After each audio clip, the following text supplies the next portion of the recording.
The views and opinions expressed on any program are those of the producers and/or the persons appearing on the program and do not necessarily reflect the views and opinions of FRC Media, Bristol Community College, or the City of Fall River.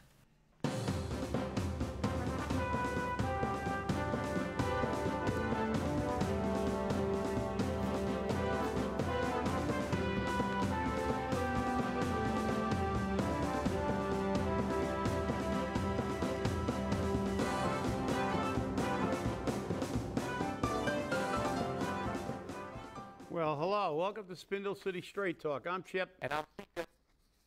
Oh, you broke up a little bit, CJ. I noticed that. I'm wondering why. Your mic? Maybe the mic. Yeah, the mic's a little crazy, I guess, today. Well, it's Monday, the beginning of another active week in Fall River politics. And breaking news, and the decision is CPF, which is Campaign for Political Finance. Decision 17-09, ninth decision rendered this year. Dear Mayor Correa, this office has completed its review of issues raised in a complaint that we received relating to financial activity undertaken by the Correa Committee, hereinafter referred to as the committee, during 2016. We're only going back to 2016, people.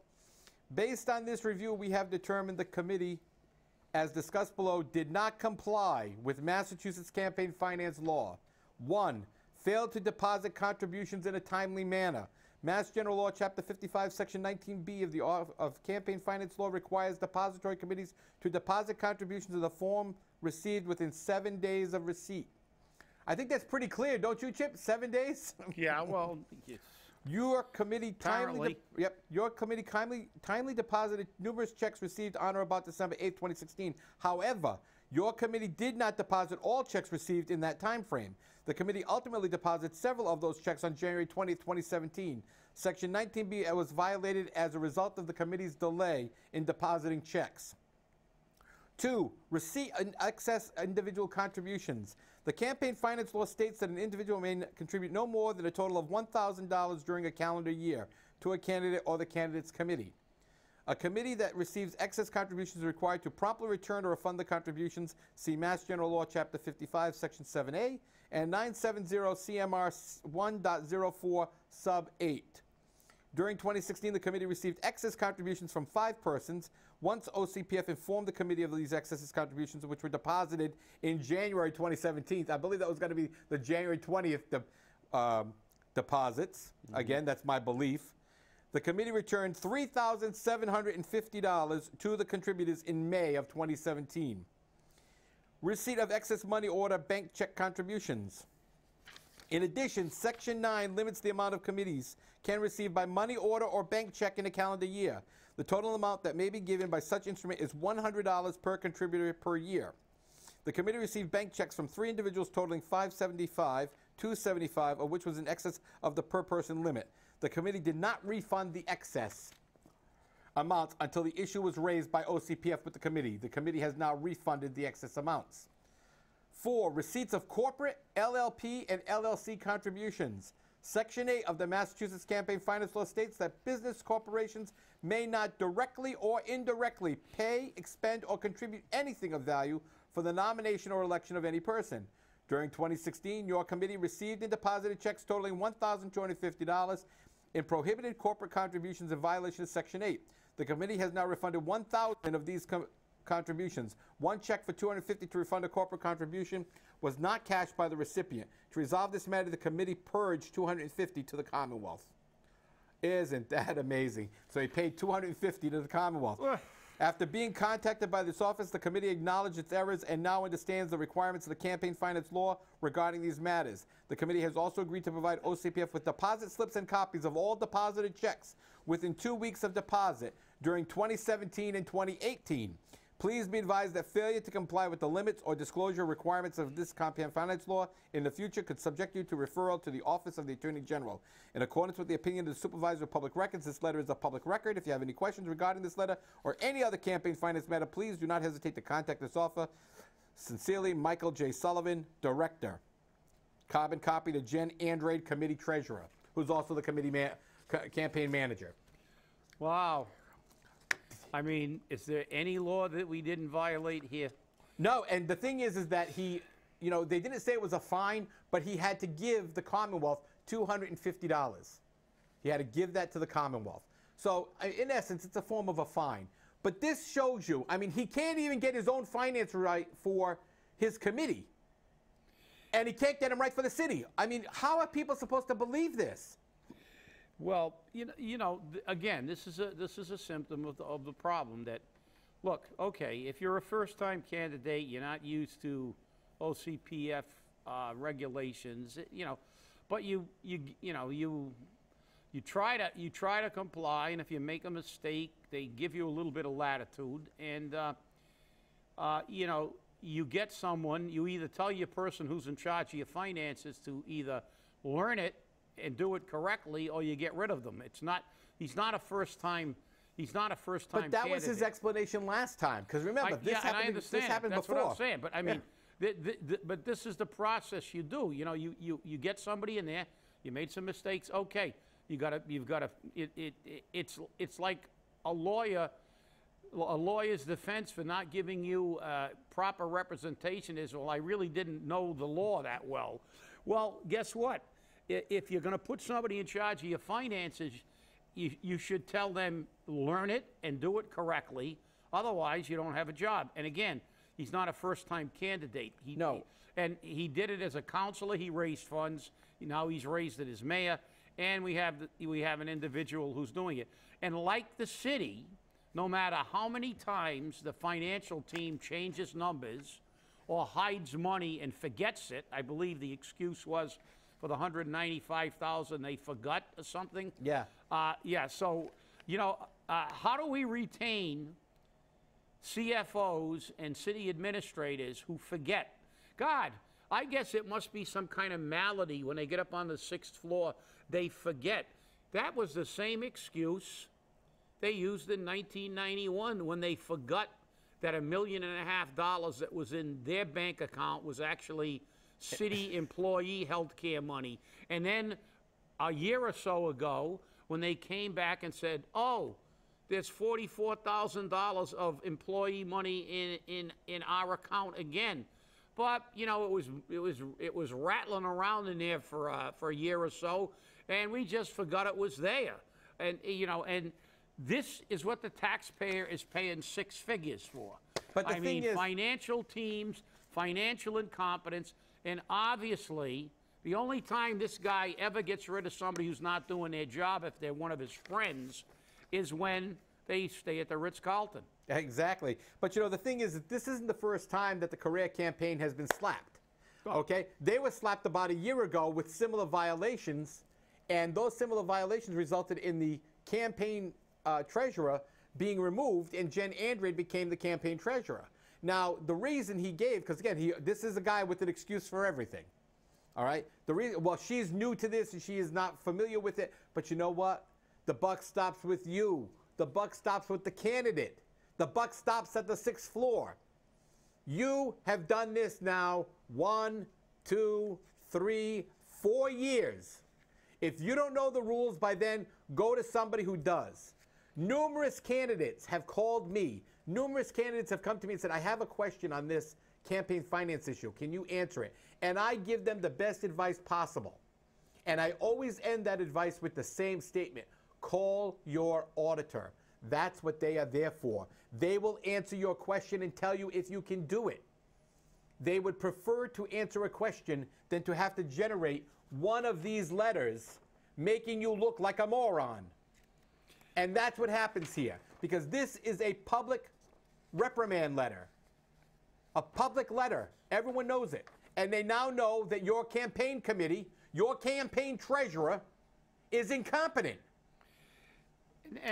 But the problem is, okay, now we can use the same excuse, but it's not an excuse. It's no longer even a semi-explanation. You had one finance chairman who was new and didn't know the job.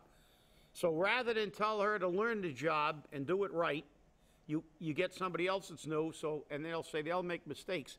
But let's look at this from a non-governmental, politician stance. If you had someone who worked for you and they did something wrong or they weren't up to speed, you would, if you fired them, the next person you hired, you would make sure and say, listen, I fired the last person who did this, so you better do the job right, you better know all the laws, and you better know everything.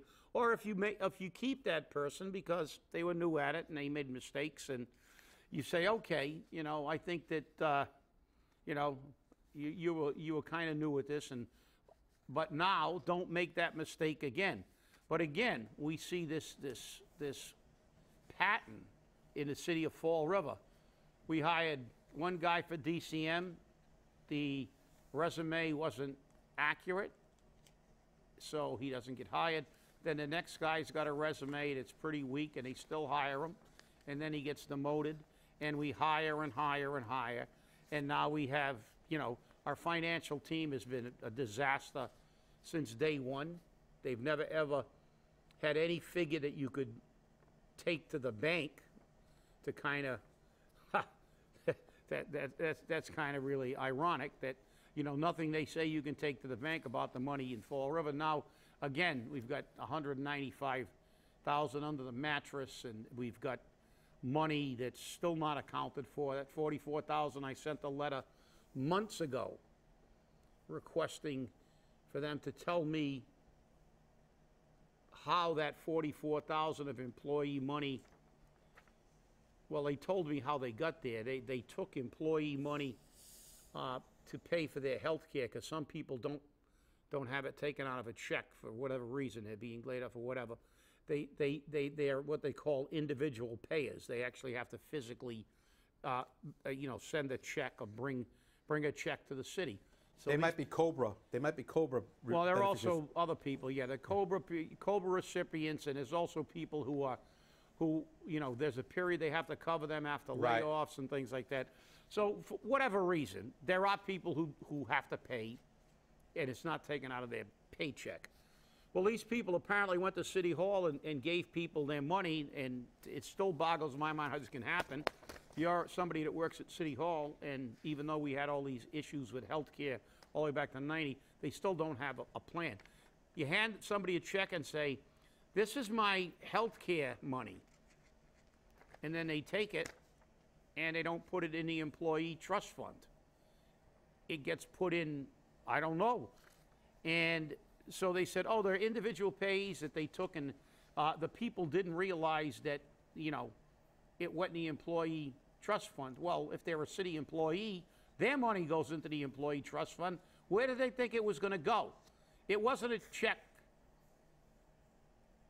for taxes. It was a check for health care. And statutorily, it's mandatory that that money go into a segregated account for employees. But it didn't. So when they told me that, I sent a follow-up letter and said, I want to know exactly when it was taken, exactly what accounts they were in, and for how long they were in the account, if there was any movement of that money until it was found. I still haven't gotten an answer. Well, you know, Chip, the other thing I got to... Now, does employee health money go into an interest-bearing account?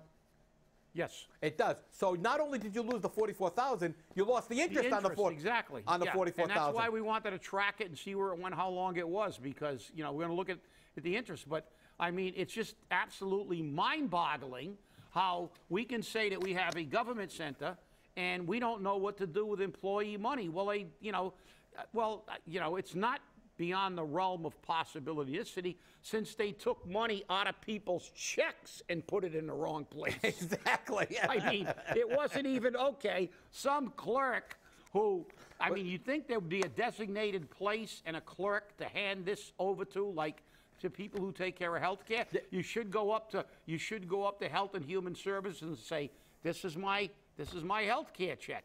Okay, and they say, okay, now it goes right into the employee trust fund. But no, but then again, that's what they've done not once, but twice. They got caught taking our money and not putting it in the right place. That you've caught them so far. That we caught them, yeah. And now this is the third time. And then, of course, we had the infamous, the infamous 5 accounts that were dormant for 25 years.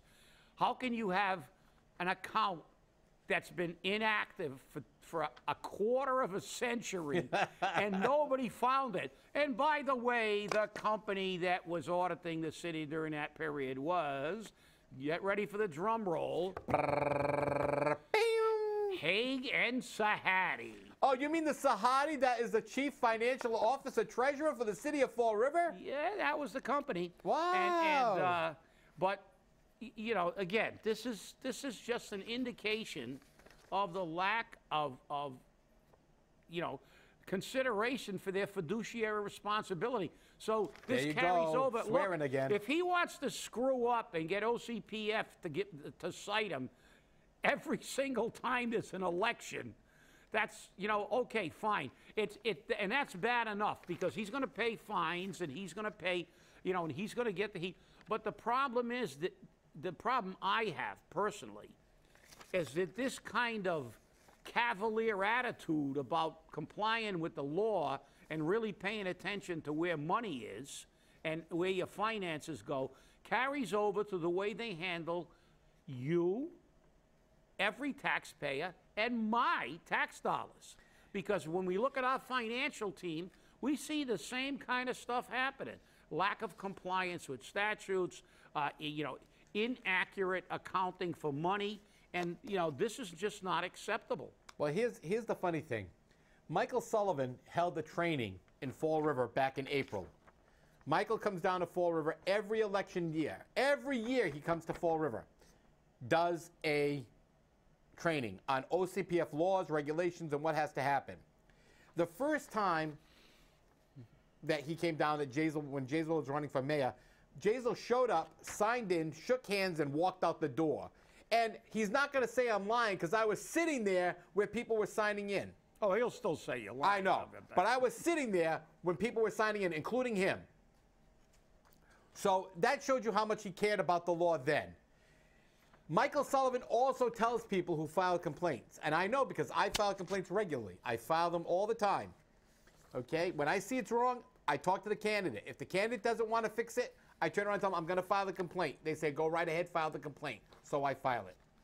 Those who understand that I will file the complaint come to me and say, hey, I'm going to fix that right now. Okay, I'm going to look for the repair, the repairing of that issue. But Mike Sullivan clearly says that he does not issue these decisions in an election cycle. If they have to, it's a serious matter. Guess what? It was issued in an election cycle. This must be a serious matter to OCPF because they do not do this during an election cycle because they don't want these decisions to reflect on the candidate or his electability. But I think that for this to happen now says very clearly to Mayor Correa that this is a serious issue. And the people of Fall River want to know. Now, in all fairness, the mayor has come out with a statement saying that he is now in full compliance with the law.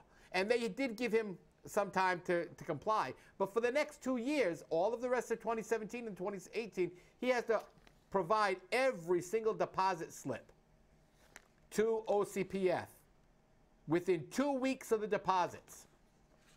This is going to put him under a strict magnifying glass because his audit is not going to play games with this anymore. And I'm going to warn every candidate that may be watching because we know they don't watch, Chip. OCPF has their crosshairs on Fall River. The aiming guidelines are there. They're looking at you. Get it right the first time. If you got a question, call me, call Mike Sullivan, call your auditor. They're there to help you. I'm not here to file complaints. I have better things to do. So, enough of that. On to Mark Dion's column, which I've got to read this the right way. Otherwise, I just want to read the headlines. Alert! Fall River politicians running wild. I'm no alarmist, but I think we need to declare martial law. It's a tit-for-tat election year in Fall River. I'll rat out your drug czar if you don't give my nonprofit a lot of money. Oh, yeah? Well, I'll close down your nonprofit because the building is unsafe. Well, take $1 million out of your budget. Oh, yeah? Well, I'll cut the police department budget. We won't let you grab our economic development money. Oh, yeah? Well, I'll throw you out of government center. I'll tell you people you're being investigated. Oh, yeah? Well, I'll tell people you're being investigated. Am not. R2. That's what we have, a governmental electoral riot. I'm telling you. This is hysterical. And this is actually what's happening in Fall River. No, This isn't fiction. Yeah, and I'm surprised. I wouldn't be surprised if this afternoon that he goes on the radio and says that this OCPF complaint is a conspiracy. No, we've already... Without a doubt, they're picking on him. So, I mean, you might as well. And, but you're right. I mean, it's. Look, let's just look at why don't we campaign on what you're going to try to do to change the city? Why don't you instead of suing each other for rents and fighting and then taking credit, because I believe that he was on the television the other day, our mayor. Yes. Taking credit for Market Basket and taking credit for Amazon. Right. Now, if I remember correctly, wasn't the people who he's suing for rent involved in Amazon and Market Basket? Yes. And this mayor had nothing to do with it. Before he became the mayor. That's right. But mayor, look, I'm going to give him, it's not credit, but the fact is that all mayors do this. This is a political thing. I remember when Eddie Lambert got in office and he took credit for the then new fleet of fire apparatus, how he delivered that apparatus to the fire department, which wasn't true. It was a previous mayor who initiated the grant request, and as usual, they waited until the fleet was a disaster. But they got the money from the feds, and new trucks were delivered. But of course, they don't care if they've been in a New York Minute. If they happen to be standing on the 6th floor when something comes to Fall River that's positive, they're going to take credit for it, whether they had anything to do with it or not. So again, we see this is what politicians are doing, running wild. That's why on a show we always tell you, look, don't believe what we say either. Investigate it. That's right. Look at what they're doing. Pay attention when they make these claims.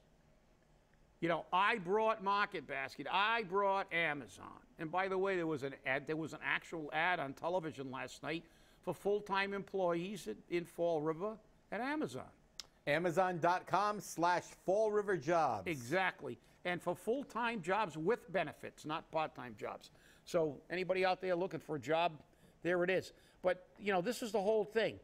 What they do is run around and yell about conspiracies and yell about this and that. But when somebody's running for office, ask them what they're going to do differently than what's already being done. All we hear is promises. And the reality is this community needs something that will begin to turn this around immediately, not 10 years down the road. I remember we were going to have a garden on a parking garage. You remember that one? Yep. Well, we were going to have like a park on a parking garage. We have all these That was from Mayor Correa. That's right, exactly. And I saw the picture of it, or the rendering, the architect's rendering of it. But the fact is that, this city doesn't need something that's going to kick in 10 years. We need to do things today because this city is deteriorating at an alarming rate, and it's getting worse. And people in high rises are afraid to come out of the building because you've got people panhandling in front and or junkies trying to bum money from them, and you got drug deals going on behind the high rises, and the police are overwhelmed. And things have to change. Things have to change. We need immediate solutions to this problem, and that means solutions that will work, like jobs. Market Baskets and Amazons do not help people in Fall River. Many people in Fall River are without a job because they don't have job skills. There are 6 million jobs in the United States that are unfilled right now. You know why they're unfilled? Because they don't have the training to take those jobs. They require a little higher level of specialized training. That's why. Right. We need work. We need our schools to begin to work toward a job skills kind of courses. We need apprenticeship programs. We need partnerships with business. to bring people in. Internships. We need internships, exactly. These are the kind of things that bring jobs to Fall River, because you know something? Amazon may disappear. Market Basket may fold up in 10 years. And people will be out of work, or they'll be going to work somewhere else, and they'll probably move out of the city anyway. But if you give somebody a skill, a marketable skill, if they lose a job in one place, they can go to another place because they have a skill. It's not like, you know, when you get these jobs that require absolutely no specialized training or education, you're the last one hired and the first one fired. And that's the problem with Fall River. Right. And all these politicians will give you these grandiose ideas that we're going to bring in, Amazon, it's, 1,000 jobs. Well, we got like 34 people working up there or something, I don't know. And Market Basket, well, Market Basket's going to come in. But guess what? They're going to bring a lot of their employees over from New Bedford. Well, and that's what happens. And right now they're training people in New Bedford for Market Basket. But again, until we put this in place, Fall River is not going to move anywhere. It's going to remain stagnant. Yeah. We broke over the weekend, and the Herald News broke it on Friday, that the city's required to pay back that money that Michael Aguirre spent frivolously. But the only thing they're asking for right now is the $2,351.29 that he invoiced for his trip to New York. They have yet to get, and they're going to be getting to it, I'm sure, the $6,000+ that they gave for a payout out of that grant money, because he doesn't have a formal contract to require the payback. So guess what? I think we may be paying a little bit more money back, and that's not coming out of the grant to pay it back. That's coming out of the city coffers. That's coming out of your tax dollars. So Mayor Correa's friend and Mayor Correa right now have cost you $2,300+, and how much more is it going to be? This is what happens when you have financial teams that don't know what they're doing. Maybe if they took their heads out of their tuchus, we wouldn't have this problem. Well, they also take care of their friends. He's one of the team. He got caught with his hand in a cookie jar. He was the wheel chalk. They threw him under the bus because they had to. But they made sure they made the landing area a little softer because they lined it with money. But the problem is, it's only being fair to the taxpayer. Show me how he gets paid for his unused vacation. Right. Show me how he gets paid for his sick days. Show me how he gets paid for personal days. I want to see it in a contract. It's not a collective bargaining, it's a contract. But I know one thing, that if you look into the firefighters contract, you'll see how many vacation weeks they can accrue to be bought back when they retire. You can see how many personal days they can be paid for. All that stuff is stipulated in a contract. They're not going to get a day more than stipulated in a contract. If it's not stipulated, you don't get it. If you look at certain sick leave, I believe the teachers get, they get a buyback of X amount of days, and it's a certain. Sometimes it's a day for day. Sometimes it's a percentage of the day. But all that stuff in a prudent financial city, that you would be stipulated, and no financial team would authorize a payout unless it was supported by a contractual obligation to pay that money out. That's right. But then again, they don't care, because it's one of their friends they're paying. But if it was a regular rank-and-file employee, try to get a day more. Not happening. So Stay angry, because here comes the music. There you go. And one last thing, the state officially finished $431 million short in taxes. So again, you're taking it in the face. Thank you very much, and we'll see you on Wednesday.